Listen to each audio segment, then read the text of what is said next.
کبھی کبھار ضبط کرنا اتنا مشکل کیوں ہو جاتا ہے؟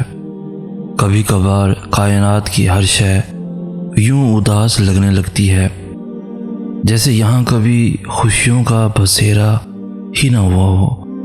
کبھی کبھار مجھے دنیا بہت بے بس اور بے رحم لگنے لگتی ہے۔ آخر ایسا کیوں ہے؟ کبھی یوں لگتا ہے جیسے صبر آ گیا ہو، اور کبھی پھر سے وہی بے چینی گھیر لیتی ہے۔ مجھے میرے سوالوں کا جواب کیوں نہیں ملتا؟ میں نے آسمان کی جانب دیکھتے ہوئے اپنے دوست سے سوال کیا۔ وہ کچھ دیر خاموش رہی، پھر میری جانب دیکھ کر کہنے لگی کہ جانتے ہو ضبط کب مشکل ہو جاتا ہے؟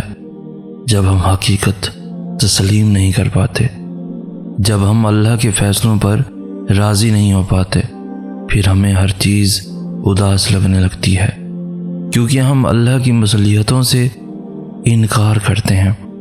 اور جانتے ہو یہ انسان کا فطرتی عمل ہے کہ اس کو تب تک حکمت سمجھ نہیں آتی جب تک وہ اللہ کے فیصلوں پر آمین کہنا نہ سیکھ لے۔ خود سوچو، جب اللہ تمہارے ہاتھ میں پھول تھما رہا ہو اور تم اس پھول کو زمین پر گرا کر کانٹوں کی طلب میں اس سے دور بھاگنا شروع کر دو، تو نہ وہ پھول تمہارے حصے میں آئے گا نہ اللہ ملے گا، پھر وہ کانٹا تمہارے پیروں میں چبھے گا اور تم گر جاؤ گے۔ اور جانتے ہو جب گر جاؤ گے تب سب سے پہلے اسی کا نام پکارو گے جس کو ناراض کر کے بھاگے تھے، مگر پھر بھی وہ مان جائے گا اور تھام لے گا۔ بس یہی فرق ہے اس میں اور انسان میں۔ ہم سمجھتے نہیں اور وہ سمجھاتے ہوئے تھکتا نہیں، ہم اس کی سنتے نہیں اور وہ ہماری سنتے ہوئے تھکتا نہیں۔ ایک دفعہ اس سے محبت کر کے تو دیکھو، کیونکہ سکون بس اسی کے پاس ہے۔ کبھی کبھار ایسا لگتا ہے جیسے زندگی بہت ناانصافی کرتی ہے ہمارے ساتھ، اور کبھی کبھار ایسا بھی ہوتا ہے کہ اللہ پہ یقین رکھنے کے بعد بھی ہم بے سکون ہو جاتے ہیں۔ اس کی وجہ بس یہی ہے کہ ہم حقیقت کو تسلیم نہیں کر پاتے، اور جب تک انسان حقیقت نہیں تسلیم کرتا تب تک بے سکون رہتا ہے۔ اور اگر بے سکون رہتا ہے تو اس کا مطلب یہی ہے کہ اس کو اللہ پہ اتنا یقین نہیں جتنا ہونا چاہیے۔ رونا بری بات نہیں، چاہے مرد ہو یا عورت۔ تھک جانا بری بات بھی نہیں، چاہے مرد ہو یا عورت۔ گر جانا بری بات نہیں، چاہے مرد ہو یا عورت۔ لیکن ہاں، مایوس ہو جانا بہت بری بات ہے۔ سیانے کہتے ہیں مایوس انسان گمراہ ہوتا ہے اور پھر ہر جگہ مایوسی پھیلاتا ہے۔ مایوسی حرام ہے، کیونکہ معجزے انسانوں کے لیے ہوتے ہیں اور معجزے ہمارے لیے ہی بنائے گئے۔ فرشتوں کو تو معجزوں کی ضرورت نہیں نا، ہمیں ضرورت ہے، اور اللہ کو پتہ ہے کہ کون سی چیز کس کو کب دینی ہے۔ تو اگر اس نے کچھ دور کیا ہے تو یقین کریں اس میں بہت بڑی مصلحت ہے، اور یہ بھی یقین رکھیں کہ اس سے دگنا دیا جائے گا۔ بھروسہ رکھیں، وہ کھوئی ہوئی چیز بھی واپس دے سکتا ہے۔ شرط بس اتنی سی ہے کہ اس کی رحمتوں سے مایوس نہ ہوں۔ زندگی کبھی ناانصافی نہیں کرتی، ہم خود اپنے ساتھ ناانصافی کرتے ہیں۔ تو خود کو معاف کرنا سیکھیں۔ اپنے غموں کو اللہ سے جوڑنا کتنا پرسکون ہے نا، نہ کچھ کھو دینے کا ملال، نہ کچھ پانے کی فکر، بس اندھا یقین ہے۔ پھر چاہے کشتی سمندر میں ہی کیوں نہ ٹھہری ہو، جب یقین کی سرحدوں پر مومن کھڑا ہو تو لڑکھڑاتا نہیں ہے۔ اور اللہ پر یقین کرنے کے بعد کوئی سوال بچتا ہے کیا؟ جیسے اس کی رحمت لامحدود ہے، اس کا ظرف بھی لامحدود ہے۔ بس اپنے ٹوٹے ہوئے ٹکڑوں کو سمیٹو اور خالق کی سمت بڑھتے جاؤ۔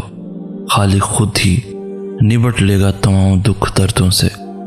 مومن کبھی غم زدہ یا نا امید نہیں ہوتے، نہ ہی رب کی ذات سے بدگمان ہوتے ہیں۔ اس کی قرب کی منزلیں گمان سے بھی آگے جاتی ہیں۔ جو تم نے مانگا وہ نہیں ملا تو کیا ہوا؟ اس کی پسندیدگی تو مل گئی نا۔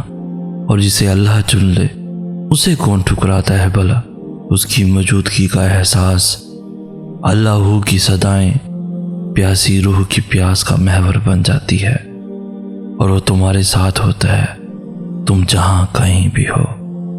دنیا میں کوئی ایسا شخص نہیں جس نے کوئی گناہ نہ کیا ہو۔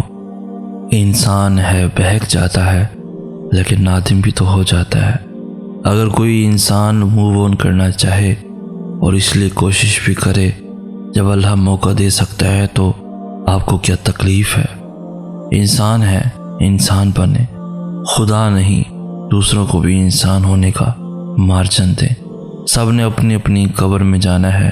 آپ پہلے اپنی فکر کریں، بعد میں دوسروں کی کردار کشی کریں۔ تنہا دل تھا اور خاموش رات تھی، میرا اللہ سے وہ پہلی ملاقات تھی۔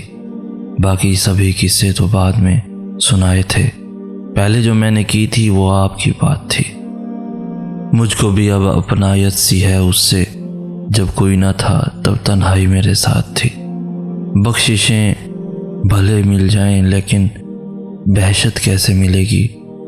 بس انسانیت نہ تھی، ورنہ باقی تو اس کے اعمال میں ساری عبادات تھی۔ بے رخی دکھا کر دعا دیتا تھا احسن، جیسے اس کے لیے محبت صرف خیرات تھی۔ اسے بھولنے کی نیت سے ہاتھ اٹھائے تھے خلا میں، اور جب مانگنے کی گھڑی آتی تو اسی کے نام کی درخواست تھی۔ جس منزل کو میں اختتام سمجھ کر سجدے میں گر گیا تھا، وہ تو میرے اللہ تک پہنچنے کے سفر کی شروعات تھی۔ انسان کی زندگی کا ایک سفر ہے، اللہ سے لے کر اللہ تک کا سفر، اور اس سفر میں انسان بہت کچھ سیکھتا ہے۔ کچھ خوبصورت چیزوں سے سامنا ہوتا ہے اور کچھ چیزیں دل کو ریزہ ریزہ کر جاتی ہیں۔ ایسا لگتا ہے کہ دل کے ٹکڑے کبھی جڑ نہیں پائیں گے۔ انسان اس دنیا میں سکون ڈھونڈنے کی کوشش کرتا ہے لیکن نہیں ملتا، کیونکہ یہ دنیا سکون کی جگہ نہیں ہے۔ بالآخر زندگی کی تھکن، ٹوٹا دل اور بکھری روح لے کر اکیلا رہ جاتا ہے، کیونکہ انسان غلط جگہ سکون کی آس لگا لیتا ہے۔ اس دنیا سے محبت کی امید کر بیٹھتا ہے، اور پھر یہ دنیا کب کس کی ہوئی ہے، کیونکہ محبت اور سکون دینا دنیا سے نہیں بس اللہ سے ملتا ہے۔ جس نے دل بنایا ہے اس نے اس کا سکون بھی وہی رکھا ہے۔